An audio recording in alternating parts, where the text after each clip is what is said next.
Rebecca Ward hated diplomatic meetings, but she hated being insulted even more. The transport shuttle had barely docked with the Galactic Council station when the first round of mockery began. Through the viewport, she could see the massive structure spinning slowly against the backdrop of distant stars. Somewhere inside that metal beast, the Drekar Collective waited to tear apart every trade proposal humanity had spent 6 months preparing. She checked the cargo manifest one more time. Medical supplies, check. Diplomatic credentials, check. Cultural exchange materials, check. And finally, the item that would cause the most trouble, her emotional support animal Brutus. The honey badger sat in his reinforced travel habitat, grooming his thick black and white fur without a care in the universe. He had no idea that in a few hours, an entire delegation of alien species would be laughing at him. The airlock hissed open and Rebecca stepped into the reception bay. Immediately, 3 distinct groups of aliens turned to observe her arrival.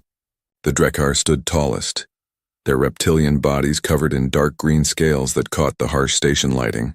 Their leader, a massive specimen named Hastok, wore minimal armor that showed off his muscular frame and sharp claws. Next to them, the insectoid Chitara clicked their mandibles together in what might have been conversation or criticism. The third group, the aquatic Volmari, floated in their water-filled mobility suits, their tentacles pressing against the transparent material as they watched. Hastok's eyes, cold and yellow, fixed on the travel habitat floating behind Rebecca on its anti-gravity platform. "What is that?" His voice came out as a deep rumble that vibrated through the deck plates. "My registered emotional support animal," Rebecca said, keeping her voice steady and professional. All paperwork was filed according to Galactic Council regulations. The Drekar leader threw back his head and laughed. It was not a pleasant sound. Emotional support? What kind of weak species needs an animal to feel brave? He stepped closer, towering over Rebecca by almost 2 meters. The Drekar face the universe with strength and honor. We need no such pathetic assistance. One of the Chitara delegates scuttled forward on 6 legs, curious. What species is this creature? It appears quite small and defenseless. The translator chip rendered the clicking sounds into standard galactic common. "He's a honey badger from Earth," Rebecca explained, moving to stand beside Brutus's habitat. Inside, the animal had stopped grooming and was now watching the aliens with dark, calculating eyes. "His name is Brutus. Brutus." Hastok repeated the name and laughed again. Several of his subordinates joined in, their deep voices creating a chorus of mockery. "A fierce name for such a tiny vermin. Tell me, human, does this Brutus protect you from bad dreams? Does he check under your bed for monsters?" The other species joined in the amusement. The Chitara's mandibles clacked rapidly, while the Volmari rippled their tentacles in what their culture considered laughter. Rebecca felt heat rising in her cheeks but maintained her diplomatic mask. She had been warned about Drekar arrogance, but experiencing it firsthand was different than reading about it in briefing documents. A shorter Drekar, introduced as General Rathek, circled the habitat with exaggerated curiosity. "It has such tiny legs, such a round body. Does it roll when it moves?" More laughter echoed through the bay. Rathek reached out with one clawed hand and banged loudly on the habitat's reinforced wall. "Wake up, little vermin. Show us your fierce Earth warrior." Brutus didn't flinch. He simply turned his head slowly toward Rathek, his small eyes focusing with an intensity that made the general pull back slightly. Then the honey badger yawned, showing sharp teeth before settling down into a sleeping position. "He's even more pathetic than I imagined," Hastok declared. "Come, human. Let us proceed to the negotiation chamber. I am eager to see if your trade proposals are as weak as your choice in companions." The group moved through the station's corridors, and Rebecca noticed how other species stopped to stare at her and Brutus. Word traveled fast in a closed environment like this. By the time they reached the negotiation chamber, a small crowd had gathered to witness the human with the ridiculous pet. The chamber itself was designed for comfort across multiple species. The Drekar had high, warm platforms. The Chitara preferred the cooler corners with rough surfaces for gripping. The Volmari had pressurized water columns they could rest in. Humans got basic chairs and tables, nothing special. Rebecca took her assigned seat and had Brutus's habitat positioned beside her. Hastok sat across from her, his bulk making the reinforced platform creak. "Before we begin these negotiations, I must express my concern." He gestured at Brutus. The Drakkar Collective questions whether humanity is ready for galactic partnership when you cannot even face a simple diplomatic meeting without bringing your security blankets. Brutus is not a security blanket, Rebecca said firmly. He's a registered companion animal completely within council regulations. Regulations? Rathek spat the word. Regulations are for the weak who hide behind rules. The strong make their own path. He moved closer to Brutus's habitat again, this time pressing his snout against the transparent material. Look at it. So harmless, so useless. This is what humans call a pet? Several Chitara delegates had approached as well, their antennae twitching with curiosity. On our world, we keep small insects for companionship, one explained. But they serve purposes. They clean waste, they pollinate gardens. What purpose does this honey badger serve? Rebecca took a slow breath. She could explain that Brutus was actually one of the most fearless and aggressive animals on Earth. Pound for pound. She could mention his reputation for fighting animals many times his size, his resistance to venom, his legendary determination. But something told her that words would mean nothing to these arrogant species. They had already made up their minds about humanity based on appearances. He provides companionship, Rebecca said simply. Not everything requires a practical purpose. Spoken like a true weakling, Hastok said. The Drakkar have conquered 17 star systems through strength and determination. We have never needed companionship from lesser creatures. We are the apex of evolution. The negotiations began poorly and got worse. Every human proposal was met with contempt. Every attempt at compromise was seen as weakness. Hastok kept glancing at Brutus, using the honey badger as evidence of human inferiority. The other species, taking their cue from the dominant Drakkar, began questioning whether Earth deserved any favorable trade agreements at all.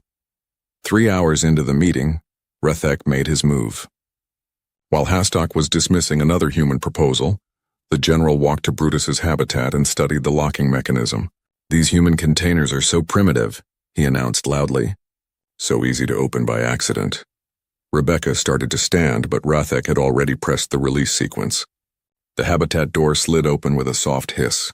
Everyone in the chamber froze, waiting for chaos, waiting for the human to panic and scramble to recapture her pet. Brutus emerged slowly, his stocky body moving with deliberate purpose. He stepped onto the chamber floor, stretched each leg one at a time, and then simply sat down.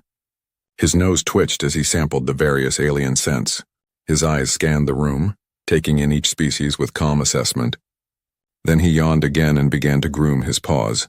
The chamber erupted in fresh laughter. Even the Volmari, usually the most diplomatic species, rippled with amusement. Here was the feared Earth animal, the emotional support companion, doing absolutely nothing threatening or impressive. Hastok rose to his full height, his shadow falling over both Rebecca and Brutus. This is what we are supposed to fear? This is what humans bring to intimidate us? He looked directly at Rebecca. Perhaps you need more than emotional support, human. Perhaps you need a lesson in what true strength looks like. Rebecca met his gaze without flinching. Beside her, Brutus had stopped grooming. The honey badger sat perfectly still now, watching Hastok with those dark, unblinking eyes. Something in the air had changed, though only Rebecca seemed to notice it. She recognized that look. She had seen it before, back on Earth, right before Brutus had taken on a cobra twice his length. Be careful, War Prime Hastok, Rebecca said quietly. You really should have done your research on Earth animals before making assumptions. But Hastok was already laughing again, and her warning was lost in the sound of alien mockery. The 4th hour of negotiations made the first 3 look friendly by comparison. Hastok had stopped even pretending to consider human proposals. Instead, he spent his time inventing new insults for Brutus, who had wandered to a corner of the chamber and appeared to be napping. Every time Rebecca tried to redirect the discussion to trade routes or resource sharing, the War Prime would gesture at the sleeping honey badger and question how humanity could manage complex galactic commerce when they could not even keep their pets awake during important meetings. Rathek had become bolder with Brutus loose. The general walked past the honey badger repeatedly, his heavy footsteps deliberately loud and threatening. Each time he passed, he would stomp harder, trying to provoke a reaction. Brutus never even opened his eyes. This only made the Drakkar more confident in their mockery. A Chitara delegate named Tisk approached Rebecca during a brief recess. I mean no offense, but perhaps you should return your animal to its container. The Drikkar are using it as justification to reject all proposals. They claim any species that needs such emotional support cannot handle the pressures of galactic trade. Rebecca watched Brutus from across the chamber. The honey badger had shifted positions and was now lying on his back with all four legs in the air, looking completely ridiculous. Brutus stays, she said. If the Drikkar can't focus on negotiations because a small animal is in the room, perhaps they're the ones who aren't ready for galactic partnership. Tisk's antennae twitched with what might have been respect or concern. It was hard to tell. The Drikkar will not forget that statement. They do not handle challenges well. When negotiations resumed, Hastak's mood had darkened considerably. Someone must have reported Rebecca's comment to him. The War Prime leaned forward on his platform, his claws scraping against the metal surface with a sound that set Rebecca's teeth on edge. I understand you question Drikkar readiness for partnership, Hastak said, his voice dangerously quiet. This is bold talk from someone who brings a useless animal to a diplomatic summit. Tell me, human, what would you do if I simply crushed your little pet right now? Would you cry? Would you call for help? Would you finally show us the true weakness that hides behind your diplomatic masks? Rebecca's hand tightened on her data pad. Threatening a registered companion animal violates council regulations. It would also be a declaration of hostile intent against Earth. Would it? Hastak stood and began walking slowly toward Brutus. Or would it simply be an accident? These things happen in stations with so many different species. A Drikkar might step in the wrong place, not seeing such a small creature in his path. Every eye in the chamber followed Hastak's movement. The Volmari delegates had gone completely still in their water suits. The Chitara had backed away to the walls, their survival instincts warning them of incoming violence. Even Rathek looked uncertain about where this was heading. Brutus had rolled over and was now sitting up, watching Hastak's approach with focused attention. His nose twitched rapidly, processing scents and information. His body language had changed from relaxed to alert, though he made no threatening moves. Rebecca stood slowly. War Prime Hastak, I strongly advise you to return to your platform and resume negotiations. What you're suggesting would have serious diplomatic consequences. Diplomatic consequences, Hastak repeated, his tone mocking. He was now only 3 meters from Brutus. Your species talks endlessly about consequences and regulations and proper procedures. The Drikkar believe in direct action. We prove our worth through strength, not words. He raised one massive foot over Brutus, holding it there in a clear threat. So small, so fragile. One step and this symbol of human weakness would be gone. Perhaps then we could have honest negotiations without this distraction. That's when Brutus made his first aggressive sound of the day. It started low in his chest, a rumbling growl that seemed far too large for his compact body. His lips pulled back, revealing teeth that were sharper and more numerous than the aliens had probably noticed during his earlier yawns. His hackles rose, making him look slightly larger, and his claws extended fully against the chamber floor. Hastak laughed. Oh, the little vermin has teeth. How terrifying. But Rebecca noticed he hadn't actually brought his foot down on Brutus. Something in that growl had triggered ancient instincts even in an alien species. The sound promised violence, promised pain, promised that any attack would be met with savage resistance. Rathek moved to his leader's side. War Prime, perhaps we should return to negotiations. The human has made her point. We have made ours. There is no need for this to continue. For a long moment, Hastak stood frozen in his threatening position. Pride fought with instinct in his yellow eyes. Finally, he lowered his foot away from Brutus, but his expression had hardened into something dangerous. You are right, General, Hastak said. There is a better way to handle this. He turned to face Rebecca directly. The Drikkar Collective formally challenges the human delegation to prove their worth through combat. This is our right under Council Law, Article 73, Section 9. Or is your species too weak even for that? The chamber exploded with shocked clicking, rippling, and hissing from the various delegates. A Volmari representative immediately activated the council database, tentacles moving rapidly across their holographic interface. The War Prime is correct. Challenge rights are valid in disputes involving honor and worthiness. Each side may nominate a champion to fight on their behalf. Rebecca felt her heart pounding. This was exactly what Hastak wanted. Earth's military forces were impressive by human standards, but they had never faced Drikkar warriors in personal combat. The report suggested Drikkar were stronger, faster and more naturally armed than humans. Any marine or soldier she called from her ship would be at a serious disadvantage. What are the terms? Rebecca asked, buying time to think. Hastok smiled, showing rows of sharp teeth. Simple combat to submission or incapacitation. No weapons beyond natural abilities. The winner's species gains favorable position in all trade negotiations. The loser accepts whatever terms the winner proposes. Those are extreme stakes, a Chitara delegate protested. Surely more reasonable terms could be arranged. The Drekar do not deal in reasonable, Hastok said. We deal in strength. Does the human accept, or will she admit that her species is too weak to deserve galactic partnership? Rebecca looked at Brutus. The honey badger had stopped growling but remained alert, watching Hastok with unwavering focus. She thought about the report she had read before this mission. Drekar warriors trained from birth in combat. They had natural weapons that evolution had honed over millions of years. Their pride demanded victory, which meant they would show no mercy. But she also thought about what she knew about Brutus. She remembered the day she had found him in a wildlife sanctuary on Earth, recovering from injuries he had gotten fighting a puff adder that had wandered into his territory. The sanctuary director had explained that honey badgers didn't really understand the concept of backing down. They fought lions, hyenas, venomous snakes, anything that threatened them. And they usually won not through size or strength, but through sheer relentless aggression and refusal to give up. An idea began forming in Rebecca's mind. It was crazy. It was completely against normal protocols. But nothing about this situation was normal anymore. Hastok had escalated things beyond diplomacy. The Drekar had made it clear they would never respect humanity based on words or credentials or proper procedures. They respected only one thing, proven strength. I accept the challenge, Rebecca said clearly. Hastok's smile widened. Excellent. Choose your champion. I assume you will call for one of your warriors from your ship. I look forward to demonstrating true Drekar superiority. Rebecca walked slowly across the chamber to where Brutus sat. She knelt beside the honey badger and he turned his attention to her. She could see intelligence in those dark eyes, recognition, trust. They had been through a lot together over the past 2 years. He had helped her through anxiety attacks during deep space flights. She had protected him from people who didn't understand his nature.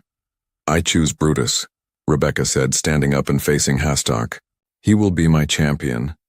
For exactly 3 seconds there was complete silence in the chamber. Then the laughter started. It began with the Drekar and spread to every other species present. The Chitara clicked so hard some of them fell over. The Volmari rippled so violently that water sloshed in their suits. Even the neutral council observer, a species called the Orim who rarely showed emotion, made a sound that might have been a chuckle. Hastok laughed so hard he had to steady himself against a platform. The human chooses her pet, her emotional support animal. This is beyond mockery, this is pure comedy. He wiped at his eyes with the back of his clawed hand. Very well, human. I accept your champion. And because you have provided me with such entertainment, I will fight personally rather than choose one of my warriors. It will be quick and painless for your little friend. Perhaps afterward we can discuss mounting him as a trophy. Rebecca kept her expression neutral, but inside her heart was racing. She had just committed to something that could go very wrong. Brutus was tough. Incredibly tough for his size, but Hastok was massive. The physics alone seemed impossible. But she had seen something in that moment when Hastok had threatened to step on Brutus. She had seen the War Prime hesitate. She had seen ancient instinct override arrogant confidence, and she knew something that these aliens didn't know. Something that was written in every wildlife guide about honey badgers back on Earth. Honey badgers don't care about size. They don't care about odds. They don't care about anything except winning, and they never ever give up. News of the challenge spread through the station faster than light through a wormhole. Within 30 minutes, every species on board knew that a human had challenged a Drekar War Prime to combat, and the human's champion was a small Earth animal that most species had never heard of. By the time the ceremonial combat arena was prepared, more than 300 beings had gathered in the observation galleries. Some came to watch what they expected to be a quick Drekar victory. Others came simply because they had never seen anything quite this strange before. Rebecca sat in the designated preparation area with Brutus in her lap. The honey badger seemed calm, grooming his claws with his teeth in a methodical process that he always performed before sleep. He had no concept of the spectacle he was about to become part of. no understanding that hundreds of aliens were betting on how quickly he would lose. A Volmari official flowed into the preparation area, its tentacles carrying several data pads. "I must review the combat rules with you," it said in a formal tone. "Standard Galactic Council combat regulations apply. The match continues until one combatant submits verbally, becomes unconscious, or is unable to continue. Killing is prohibited. All natural biological abilities are permitted. Do you understand these terms?" "I understand," Rebecca said. The Volmari's tentacles twisted in a gesture that might have been concern. "May I speak informally for a moment?" When Rebecca nodded, it continued. "I have accessed Earth's biological database. Your honey badger is impressive for its size, but War Prime Hastock masses approximately 90 kilograms more and has significant reach advantage. The statistical probability of your champion's victory is less than 1%. It is not too late to withdraw and accept a diplomatic solution." Rebecca scratched behind Brutus's ears, earning a satisfied grunt from the animal. Brutus doesn't really understand statistics. He just understands that when something threatens him, he fights until it stops being a threat. "That is admirable philosophy," the Volmari said. "But philosophy does not overcome physical reality. I would hate to see an innocent creature harmed because of species pride." "Then you should probably warn Hastock," Rebecca said quietly. The Volmari looked at her for a long moment, its alien features unreadable. Then it flowed out of the preparation area without another word. Across the arena, in a much larger preparation area befitting his status, Hastock was surrounded by his warriors. Rathek helped him remove his decorative armor, leaving the War Prime in just his natural scales and claws. There was no need for protection against such a small opponent.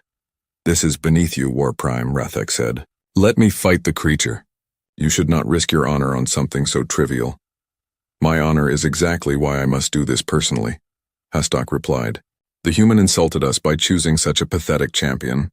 If I delegate this fight, it suggests I take her choice seriously. No, I will crush this honey badger myself quickly and completely. Then every species on this station will understand that the Drekar are not to be mocked." A younger warrior named Prel brought forward a data pad. "I accessed what little information exists about these Earth animals. They are omnivores, primarily insectivores. Their jaw strength is notable for their size, but nothing compared to Drekar bite force. They have thick skin that provides some defense against bites and stings. They are known for aggressive behavior when threatened." "Aggressive," Hastock laughed. "Everything is aggressive when threatened. Fear makes creatures lash out in desperation. But desperation is not the same as true combat skill." He flexed his claws, each one sharp enough to tear through metal. "This will take less than 1 minute." The ceremonial gong rang through the station, signaling that combat would begin in 5 minutes. The observation galleries were completely full now, with some species floating or climbing on the walls to find viewing space. The betting pools had reached ridiculous amounts. A few contrarian Chitara had placed small bets on the honey badger, not because they believed he could win, but because the payout would be enormous if the impossible happened. Rebecca carried Brutus into the arena. The space was exactly as the Volmari official had described, a circular platform 20 meters across with a slightly rough surface for traction. Bright lights shone down from above, and cameras captured every angle for the species who couldn't attend in person. In the galleries, the noise was deafening as hundreds of beings clicked, rippled, hissed, and vocalized in their native languages. She set Brutus down at one edge of the arena. The honey badger immediately began exploring, his nose working overtime to process all the new scents. He marked one corner with his scent glands, a typical territorial behavior. Then he sat down and waited, watching the opposite side of the arena where Hastock would enter. Hastock emerged to thunderous approval from the Drekar delegation. The War Prime walked on all fours into the arena, a more intimidating posture that showcased his full size and power. His scales gleamed under the lights, dark green with hints of black along his spine. His eyes locked onto Brutus, and he smiled that predator smile again. The Volmari official floated to the center of the arena, safely elevated above the combat zone. "This match is sanctioned under Galactic Council law. Combat will continue until submission or incapacitation. Killing blows are forbidden. Do both champions acknowledge the rules?" Hastock roared his acknowledgement, a sound that echoed through the arena and caused several smaller species to flinch in the galleries. Rebecca answered for Brutus, her voice steady despite her racing heart. Then let combat begin. The Volmari official retreated rapidly to a safe distance. Hastok didn't waste time with posturing. He immediately charged across the arena, closing the distance to Brutus in seconds. His strategy was obvious: end this quickly with overwhelming force. He raised one massive clawed hand, preparing to strike down at the honey badger with enough power to knock him unconscious instantly. That's when Brutus moved. The honey badger's reaction time was incredible. He dodged left just as Hastok's claws came down, the sharp points striking the arena floor with a screech of metal on metal. Before Hastok could recover, Brutus darted forward and bit down hard on the War Prime's front leg. The sound that came from Hastok was shock, mixed with pain. His scales, which could turn away most blades, had a weakness. The joints where leg met body had thinner protection for mobility. Brutus's teeth, designed by evolution to crack open turtle shells and tear through tree bark, found that weak point and clamped down with incredible pressure. Hastok tried to shake the honey badger off, but Brutus's jaw grip was unbreakable. The more the War Prime thrashed, the deeper those teeth sank. Blood, bright blue against the arena floor, began to drip from the wound. In the galleries, the noise had changed from mockery to shocked murmuring. The Chitara delegates who had bet on Brutus began clicking excitedly. The Volmari rippled with sudden interest. This was not going according to the expected script. Hastok slammed his leg against the arena floor, trying to crush Brutus between his limb and the hard surface. But the honey badger's skeletal structure was built to absorb exactly this type of punishment. His thick skin prevented the impact from causing serious damage. He held on, his growl now a constant rumble of determination. The War Prime changed tactics. He twisted his body and tried to bite at Brutus, his own jaws opening to reveal fangs that could inject powerful venom.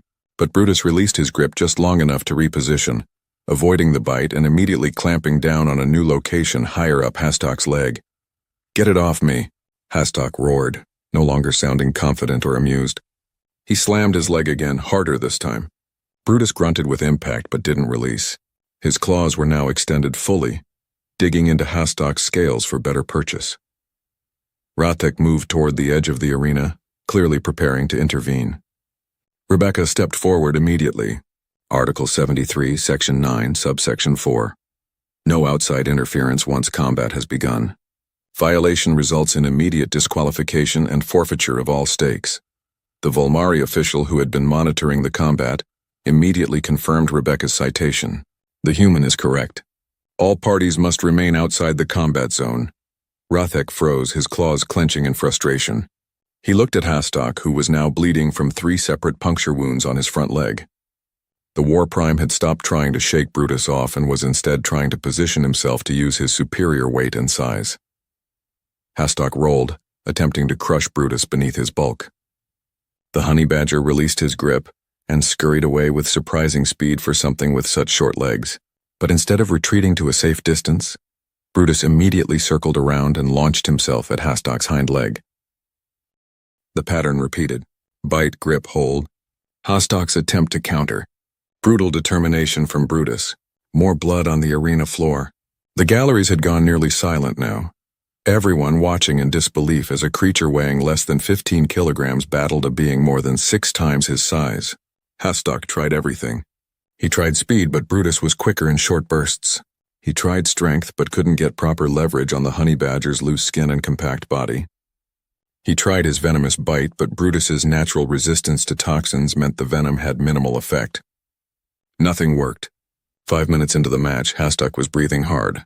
He had multiple wounds on all 4 legs and his movements had become more cautious, more defensive. The arrogance had drained from his eyes, replaced by something that looked uncomfortably close to fear. Brutus, for his part, looked energized.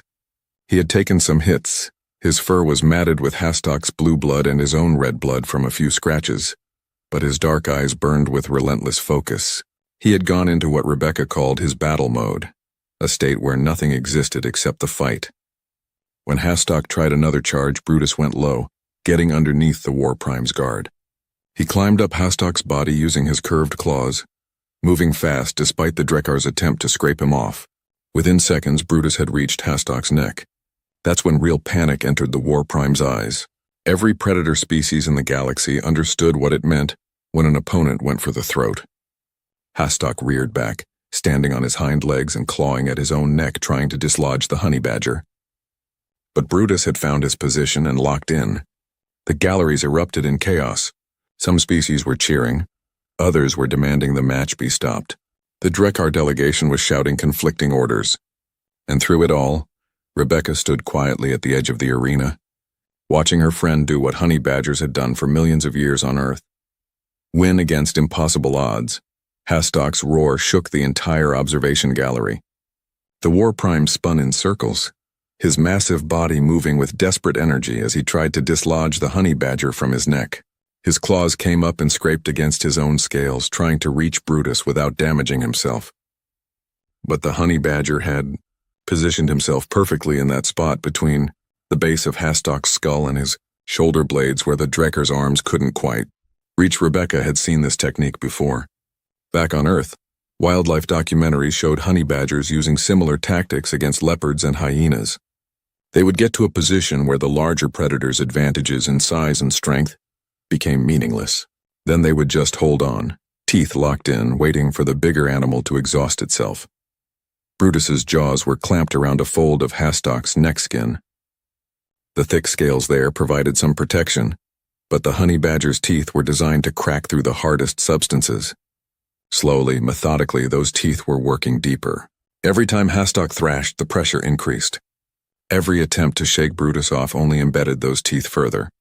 Rathek was at the very edge of the arena now, his whole body tense with a desire to intervene. Several other Drekar warriors had joined him, all of them watching their leader struggle against an opponent they had mocked just an hour earlier. The shame on their faces was visible even across species lines. "This is madness," Rathek growled. "The creature must be using venom or some hidden weapon. Nothing that small should be able to fight like this." A Chitara scientist who had been monitoring the combat with multiple instruments clicked a negative response. "My scans show no external weapons, no technological enhancements, no chemical weapons beyond natural body chemistry. The honey badger is simply using physical combat techniques with remarkable efficiency." In the galleries, the betting pools had frozen. Nobody knew what to do when the impossible was happening right in front of them. A few entrepreneurial beings were already calculating new odds, new bets on whether Brutus could actually force a submission from the war prime. Hastock dropped to the ground and rolled, using his full body weight to crush Brutus against the arena floor. The impact made a sickening thud that caused several species to look away. For a moment there was hope among the Drekar delegation that this final desperate move had worked. Then Hastock rolled back over, and Brutus was still there, still attached, still grinding his teeth deeper into the war prime's neck. The honey badger's body had simply compressed and absorbed the impact. His skeletal structure evolved to survive cave-ins and attacks from much larger predators, had distributed the force across his entire frame. "Impossible," whispered one of the Drekar warriors. "Our war prime weighs 135 kilograms. How does that creature survive being crushed?" Rebecca could have explained about honey badger anatomy, about their incredibly loose skin that allowed them to twist and turn even when gripped by a predator's jaws, about their thick subcutaneous fat layer that acted as natural armor, about their flexible spine that could bend in ways that would break most other mammals. But she stayed silent, letting Brutus make his own argument about Earth biology. 8 minutes had passed since combat began. Hastock's movements were becoming slower, more labored. The multiple wounds on his legs were bleeding steadily, and his attempts to dislodge Brutus had become weak and uncoordinated. The war prime's breathing had turned ragged, each inhale sounding painful. Brutus adjusted his grip, releasing for just a fraction of a second before clamping down in a new position. This time his teeth found something important. Hastock's eyes went wide and a gurgling sound came from his throat. Not fatal. The honey badger's instincts were too precise for that, but definitely painful and concerning. The war prime dropped to his stomach, his legs splaying out to the sides. His claws scraped weakly at the arena floor. The dominant, arrogant leader who had mocked humanity and its companion animals was now reduced to desperate survival mode. "Yield," Rathek called out from the arena's edge. "War prime, you must yield." But Hastock's pride still had strength. Through labored breaths he growled, "Never. The Drekar do not surrender to vermin." Brutus growled in response, a sound that came from deep in his chest and seemed to vibrate through Hastock's entire body. The honey badger's teeth pressed deeper, and fresh blood began to flow from the new wound. Hastock's eyes started to lose focus, pain and blood loss taking their toll. The Volmari official floated closer, monitoring the situation carefully. War Prime Hastock, this match can end at any time with your verbal submission. Pride is not worth permanent injury. The creature will tire, Hastock wheezed. It must tire. Nothing can fight forever. But Rebecca knew better. She had seen Brutus fight with a rattlesnake for 45 minutes straight, neither giving an inch. She had watched him tear apart a reinforced shipping container over the course of 3 hours, because he wanted the dried meat inside. Honey badgers didn't have an off switch when it came to determination. They would fight until they won or until they literally couldn't move anymore. 10 minutes into the combat, something changed in Hastock's eyes. The war-hardened leader who had conquered 17 star systems finally had to face a truth that shattered his worldview. He was going to lose.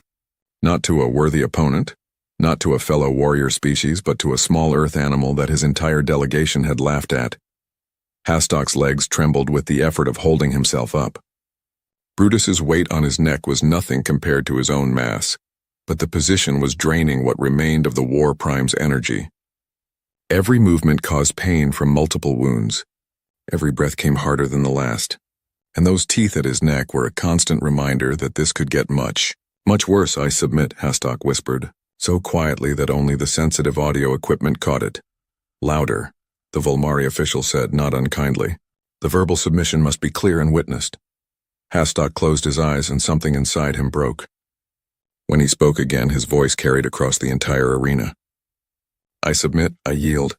The human's champion has defeated me. The galleries erupted into chaos. The Chitara clicked and scrambled over each other in excitement. The Volmari rippled so violently their water suits sloshed. Species that Rebecca didn't even recognize were making sounds of amazement and disbelief. The few who had bet on Brutus were celebrating fortunes won. The many who had bet against him sat in stunned silence. Rebecca moved to the edge of the arena. Brutus, she called firmly. Release. Good boy, Brutus, release. The honey badger's ears twitched at her voice. For a moment his instincts warred with his training. Every fiber of his being wanted to finish the fight, to ensure this threat would never return.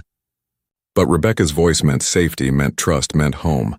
Slowly, reluctantly, Brutus opened his jaws and released Hastock's neck. The War Prime collapsed completely, his body going limp against the arena floor. Medical personnel from 3 different species rushed forward with hovering stretchers and emergency supplies. Hastock was breathing but barely conscious, his pride as damaged as his body. Brutus hopped down from Hastock's back and trotted across the arena to Rebecca. His gait was slightly uneven, and she could see bruises forming under his fur, but overall he looked remarkably good for having just fought a creature 6 times his size. When he reached her, he sat down and began grooming himself, licking the blue blood from his claws as if he had done nothing more interesting than catch a rabbit. The Volmari official floated to the center of the arena, its tentacles raised for attention. By the laws of combat challenge, I declare the human champion victorious. All terms of the challenge are now in effect. The human delegation has earned favorable position in all trade negotiations. Rathek stood at the arena's edge, staring at Rebecca with an expression that mixed shame, anger, and something that might have been respect. How? He asked simply. How does such a small creature possess such strength? Rebecca knelt beside Brutus, running her hand gently along his back to check for serious injuries. He's not strong, she said. Not compared to you. But on Earth we have a saying about honey badgers. They don't care. They don't care about size, about odds, about reputation. They just fight until they win. Your War Prime learned that lesson the hard way. Medical staff were loading Hastock onto a stretcher now, his wounds being treated with sprays and patches. The War Prime's eyes found Rebecca, and she saw something there she hadn't expected. Not just defeat, but understanding. He had underestimated not just Brutus, but everything Brutus represented. The diversity of Earth, the evolutionary pressures that created creatures like honey badgers, the fact that humans had survived on a planet where animals like this were normal. As Hastock was carried away, he managed to raise one clawed hand in a gesture of acknowledgement. Rebecca nodded back, the closest thing to respect that would pass between them. The galleries were still in chaos, everyone trying to process what they had witnessed. The Chitara delegation was already downloading everything they could find about Earth's animal species. The Volmari had begun formal discussions about establishing scientific exchanges to study Earth biology. Other species Rebecca hadn't even met yet were clamoring for introductions. But all of that could wait. Right now, Rebecca picked up Brutus, cradling his solid body against her chest. The honey badger, fresh from single-handedly defeating a galactic war prime, yawned widely and settled into a comfortable position. Within minutes, he was asleep, his breathing deep and regular. Rebecca looked up at the galleries, at hundreds of alien faces staring down at her with newfound respect and wonder. She smiled slightly. They should have done their research on Earth animals. They really should have done their research. The medical bay doors had barely closed behind Hastok when Rebecca's communicator exploded with incoming messages. Priority signals from Earth government officials, urgent calls from the human embassy, encrypted military channels demanding situation reports. She ignored them all for the moment, focusing instead on getting Brutus properly checked by the station's veterinary specialist. The veterinarian was a Volmari named Drift, who specialized in exotic biology. Its tentacles moved carefully over Brutus, checking for injuries while multiple scanners hummed in the background. The honey badger tolerated the examination with typical patience, meaning he occasionally growled warnings when Drift touched a particularly sore spot. Remarkable, Drift kept saying in its watery voice. Truly remarkable. Multiple impact injuries, tissue bruising, minor lacerations, but nothing requiring more than basic treatment. This creature's physiology is incredible. I have never seen such efficient damage resistance in a mammal this size. Will he be okay? Rebecca asked, holding a treat Brutus liked in case they needed to distract him. More than okay. He should rest for a few days, avoid strenuous activity, but full recovery is expected. Drift's tentacles rippled with what Rebecca had learned to recognize as curiosity. May I ask, is this honey badger typical of Earth fauna? Are all your planet's species this resilient? Rebecca thought about how to answer that. Brutus is special even on Earth. But we have a lot of species that are tougher than they look.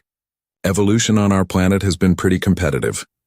Competitive, Drift repeated, its translator chip giving the word an odd tone. Yes, I am beginning to understand. The Galactic Council has classified only 12 planets as Class 7 death worlds. Earth is one of them. Perhaps we have not truly appreciated what that classification means. After Drift finished the examination and applied some healing gel to Brutus's bruises, Rebecca finally checked her messages. Most were variations on the same theme: shock that she had won the challenge, demands for explanation, urgent requests for meetings. But one message stood out.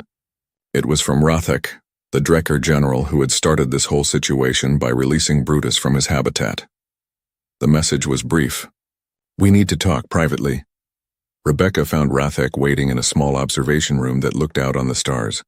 The general stood with his back to the door, his posture stiff and formal.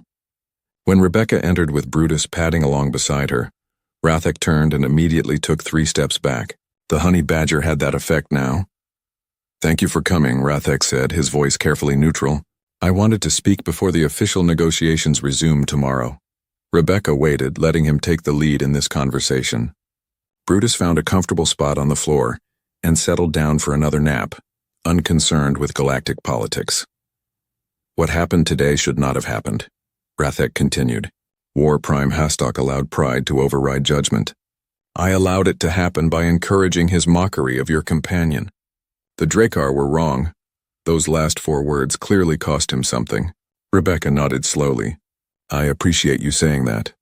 Do not appreciate too quickly, Rathek said, his tone hardening slightly. The Drakkar collective has been humiliated in front of the entire galactic community. Our War Prime was defeated by a creature smaller than his head.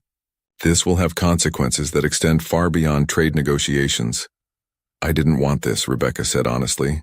I came here for trade agreements, not combat challenges. Hastok pushed the situation to this point. I know. Which is why I am here. Rathek moved closer, though he kept careful distance from Brutus. There are factions within the Drakkar military who will see today's events as justification for more aggressive posturing against humanity. They will claim we must restore honor through strength. They will push for military demonstrations, territory disputes, anything to prove that one combat loss does not define us. Rebecca felt a chill run down her spine. You're saying today's victory might have made things worse? In the short term, yes. The Drakkar do not accept defeat gracefully.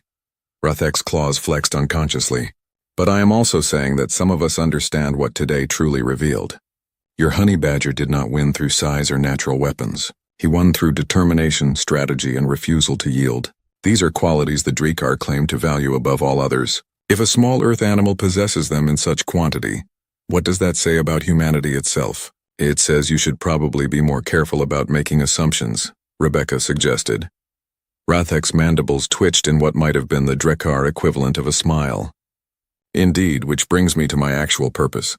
I have been authorized to negotiate preliminary terms before the formal session tomorrow. The Drekar Collective wishes to move forward with the trade agreement, on terms favorable to Earth as the challenge results require.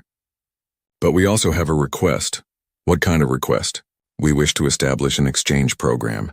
Drekar warriors would travel to Earth to study your planet's fauna and the evolutionary pressures that created species like the honey badger. In return, we would offer military technology exchanges and training partnerships. We want to understand the death world that shaped humanity. Rebecca blinked in surprise.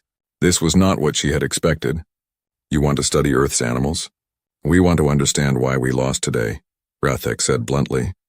The Drekar have conquered through superior force for centuries.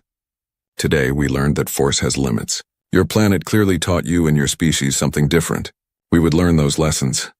Before Rebecca could respond, her communicator buzzed with an urgent priority signal. She glanced at the screen and saw it was from the Chitara delegation head, the one who had observed the entire challenge. The message preview read, "Must speak immediately. Significant proposal regarding Earth biology." "Looks like you're not the only ones interested in Earth," Rebecca said to Rathek. The general's expression became unreadable. "No. I suspect today's events will change how every species views humanity. The question is whether those changes will be beneficial or dangerous for your people." He left without another word, and Rebecca was alone with Brutus again. She sat down beside him, scratching behind his ears while he made satisfied grumbling sounds. "You've made quite an impression, buddy," she told him. "I just hope we can handle all the attention." Over the next several hours, Rebecca took meetings with 7 different species delegations. The Chitara wanted biological samples and research partnerships. The Volmari requested permission to establish an embassy on Earth specifically to study planetary ecology. 2 species Rebecca had never even met before introduced themselves and immediately began discussing trade deals that favored human interests heavily. But the most interesting meeting came from a species called the Orvan, slender beings with crystalline structures in their skin that caught and reflected light. Their representative, whose name translated roughly as Shimmer, had a different perspective entirely. "Other species see today's events as surprising or shocking," Shimmer said, its voice like wind chimes. "But the Orvan see it as confirmation of something we have suspected since humanity joined the galactic community. You are a young species from a harsh world, and you bring that harsh world's lessons with you. The honey badger did not win because it was the strongest or fastest. It won because it understood that survival sometimes requires fighting opponents you cannot possibly defeat. That is a very human philosophy." Rebecca considered that. "Is that a compliment or a warning?" "Both," Shimmer said simply. "The galaxy has been relatively peaceful for 3 centuries because most conflicts are resolved through diplomacy or economic pressure. Combat challenges are rare because most species understand their limitations. But humanity does not seem to recognize limitations the same way. You see obstacles as things to overcome rather than boundaries to respect. That makes you either the most dangerous species in the galaxy or the most valuable, perhaps both." After Shimmer left, Rebecca checked on Brutus one more time. The honey badger was sleeping soundly, his body curled into a tight ball. He had no idea that he had become the most famous animal in galactic history. He didn't care about politics or species relations or trade negotiations. He had done what honey badgers always did, fought when threatened and won through sheer determination. Rebecca's communicator buzzed again. This time it was a message from Earth's diplomatic corps. The Secretary of State himself wanted a full briefing. The message included a note that made Rebecca smile. "Preliminary reports suggest you used your emotional support animal as a combat champion. Please confirm this is accurate and not a translation error. If accurate, please explain your reasoning. Also, please advise if we should be issuing honey badgers to all diplomatic staff." She started drafting her response, trying to figure out how to explain the last 8 hours in a way that made sense. How do you tell your superiors that you accidentally changed humanity's position in galactic politics by letting your pet fight an alien war leader? How do you explain that sometimes the best diplomatic strategy is recognizing when diplomacy has failed and you need a different approach? Her communicator buzzed yet again. Another species wanting to meet.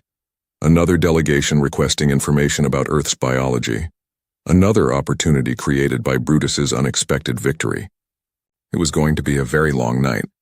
But as Rebecca looked at her sleeping honey badger, she felt something she hadn't felt when she first arrived at this station.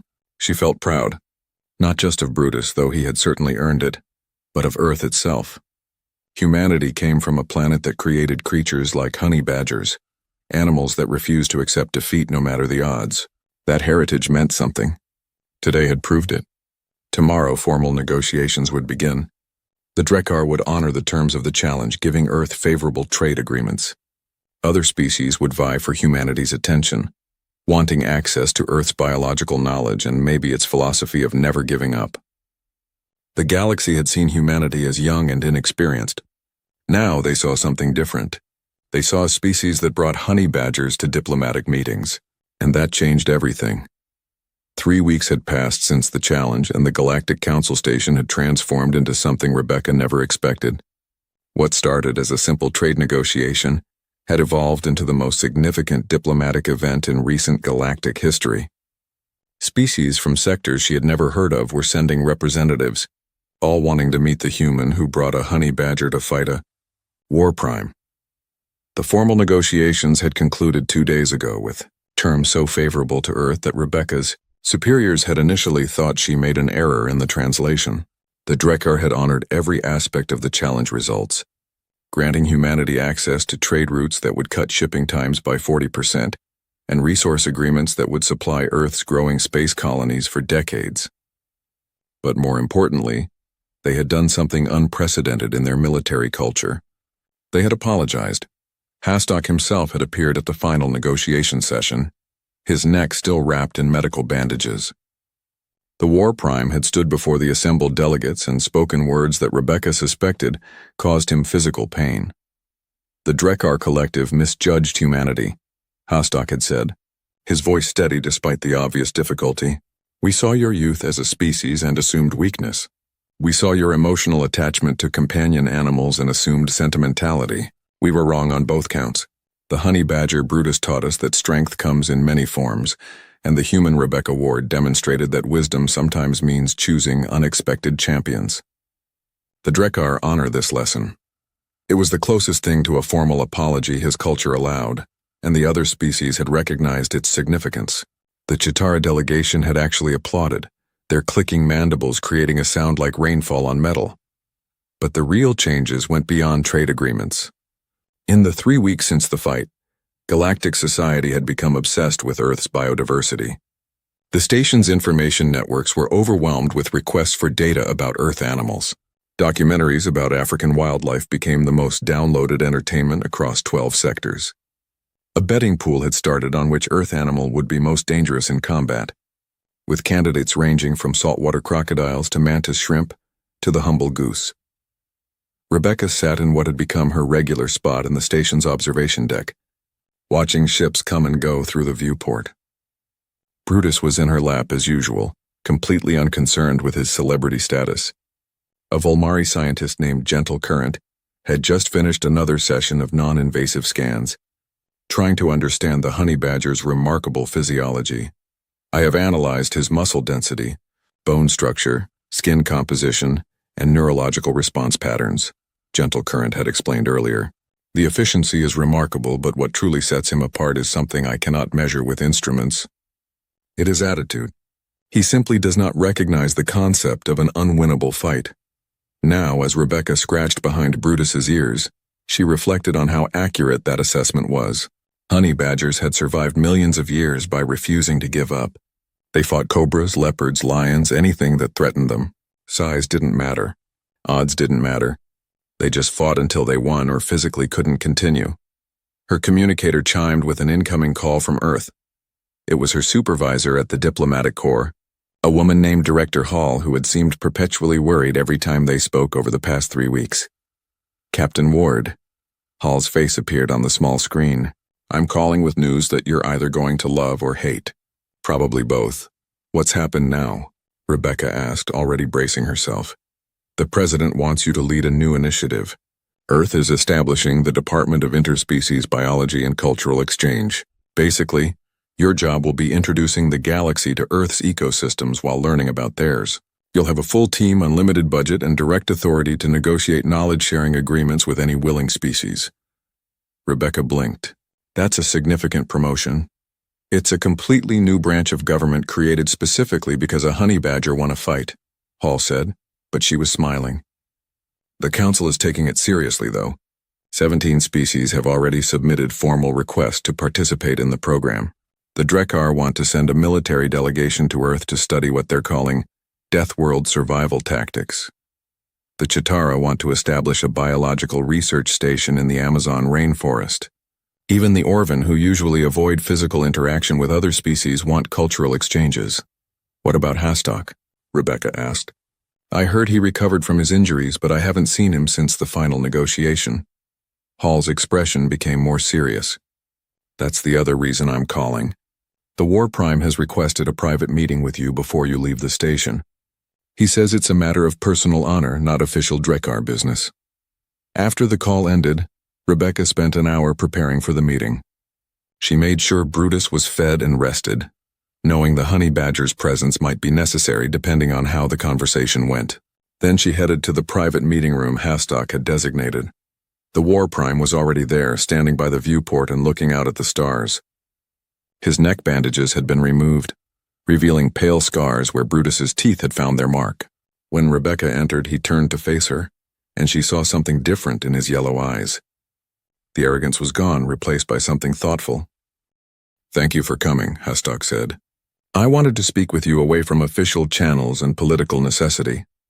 Rebecca waited, one hand resting lightly on Brutus's back. The honey badger was alert but calm, watching Hastok with those dark eyes that missed nothing. I have been a warrior for 43 cycles, Hastok continued. I have fought in border conflicts, suppressed rebellions, won 17 challenge combats. I believed I understood strength in all its forms. Then I fought your honey badger. He moved closer, though he maintained a respectful distance from Brutus. When he attached to my neck, I had a moment of clarity. I realized I was going to lose, not because he was stronger or faster, but because he would never stop.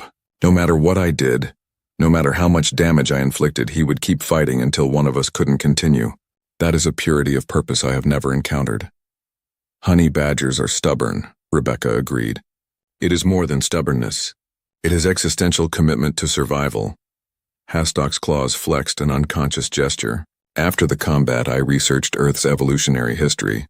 I learned about extinction events, climate shifts, predator pressures. Your planet has experienced catastrophes that would have ended most worlds' development of complex life, but instead it created species like the honey badger, creatures that survived by refusing to accept defeat. He paused, and Rebecca saw him struggling with something. Finally, he continued. The Drekar conquered through strength, but we have grown complacent. We assumed our natural advantages would always prevail. Your companion animal, this creature that my entire delegation mocked, taught us that assumption was dangerously wrong. He gave me these scars, but he also gave me a gift. He reminded me that true strength is not about size or natural weapons. It is about the will to continue when every logical instinct says to give up. Hastok reached into a pouch at his side and pulled out something wrapped in dark cloth. He unwrapped it carefully, revealing a small carved statue. It depicted Brutus in remarkable detail mid-fight, his teeth bared and his eyes fierce. The craftsmanship was incredible. This is made from a substance called honor stone. In Drekar culture, we carve statues of worthy opponents, warriors who taught us important lessons through combat. This is for you, or rather for Brutus. He earned a place in Drekar history. Rebecca took the statue carefully, surprised by its weight. Thank you. This means a lot. There is more, Hastok said. I am resigning as War Prime. The Drekar need leadership that understands the changing galaxy, someone who can adapt to new realities. I am going to Earth as part of the military exchange program. I want to learn from the world that created honey badgers. I want to understand what we have been missing. This revelation stunned Rebecca into silence. A Drekar War Prime, one of the most powerful military leaders in the galaxy. was giving up his position to become essentially a student on Earth. "The galaxy is changing," Hastok said, reading her expression. "Species like humanity are going to shape the future, whether established powers like the Drekar accept it or not. I choose to adapt rather than be left behind. Perhaps that is a lesson I learned from Brutus as well. Know when your old strategies no longer work and be willing to change." They talked for another hour, discussing Earth, the exchange programs, and what Hastok hoped to learn. The conversation was surprisingly easy, stripped of the political posturing that had dominated their first meeting. When it was time to leave, Hastok did something that Rebecca would remember for the rest of her life. He knelt down to Brutus's level and bowed his head, a gesture of deep respect in Drekar culture. Brutus, for his part, sniffed Hastok's snout curiously, decided the war prime was no longer a threat, and wandered off to investigate an interesting corner of the room. Rebecca left the meeting feeling lighter somehow. The galaxy was opening up to humanity, not because of military might or economic pressure, but because a honey badger had refused to give up in a fight. It was absurd and perfect and very, very human. 2 days later, Rebecca stood at the docking port with Brutus preparing to board the transport back to Earth. A crowd of various species had gathered to see them off. Gentle Current was there, along with several Chitara scientists. Shimmer represented the Orvan. Even Rathek had come, standing in for the Drekker collective. "You have changed things," Shimmer said, its crystalline structures catching the light. "The galaxy will not forget the human who brought a honey badger to a diplomatic summit." "I just brought my friend," Rebecca said simply. "Exactly," Shimmer replied. "You did not try to impress us with military might or advanced technology. You simply brought a companion from your world and let him be himself." That authenticity resonated across species boundaries. It showed us who humanity truly is. As the transport departed and the station grew smaller in the viewport, Rebecca thought about everything that had happened. She had come to negotiate trade agreements and had accidentally sparked a biological and cultural revolution across multiple sectors. Earth's animals were now galactic celebrities. Humanity's position in the council had shifted from junior members to respected partners. And all because Brutus had done what honey badgers always do. The honey badger in question was already asleep in his habitat, content and unconcerned with galactic politics. He had fought because he was threatened, won because he refused to lose, and now he was going home. For Brutus, it was just another day. But for humanity and the galaxy, it was the beginning of a new era. An era where strength was measured not just in firepower or size, but in determination and refusal to yield. An era where a species from a death world brought their planet's lessons to the stars. Rebecca smiled and settled in for the long journey home. She had reports to write, programs to organize, and a whole new department to build. But right now, she just wanted to rest and watch Brutus sleep. After all,